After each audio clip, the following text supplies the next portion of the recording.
Jatend migao mar mwandu manitie buolo Hassan Jo ogolo siem mager ne kembe madonjo e pacho ka ma kunyo mwandu manie buolo tok chik e gwenge mag Nyanza. Koloso e gweng ma Wichlum e sub-county ma Bondo, luwo ni piny owacho ok bi yie ne kembe go dhi nyime gi ohala ma kamano ka gionge kod obok mowinjore. Jo ma bende ne oten kod gavana ma Siaya James Orengo kaachiel kod jagoro mongirore migao mar mwandu manie buolo Betty Njagi owacho ni dwaro nitiere mondo oket okenge mowinjore mano ni otiek monj ma pile ka pile nam lolwe ne jolupo ma inyayo go bila mawuok e piny mar Uganda.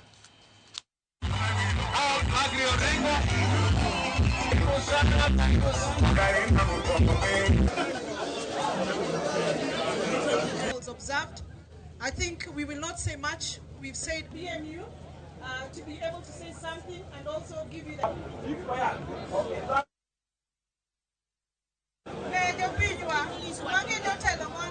There's a lot of illegal mining activities that happens in the Nyanza region.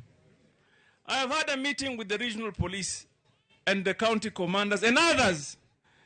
Nimesema watu wetu wale wanaitwa artisanal miners wasiwahi guzwa, wasisumbuliwe na wasaidiwe kusonga maisha mbele.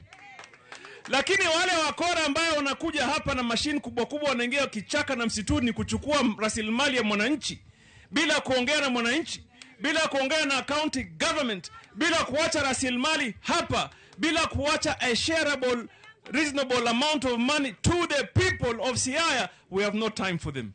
Right now, Governor, we are the chair of East African Community, Kenya.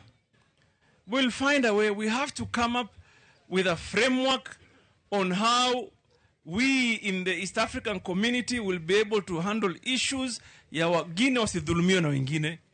Because our people don't go there because they love to be in the lake there. Wanapenda huko kutafuta riziki. Si ndio? So we have issues with Uganda and we must resolve them. So we need to develop a framework. I will take time and go there and see my counterpart huko, because we need to solve it once and for all.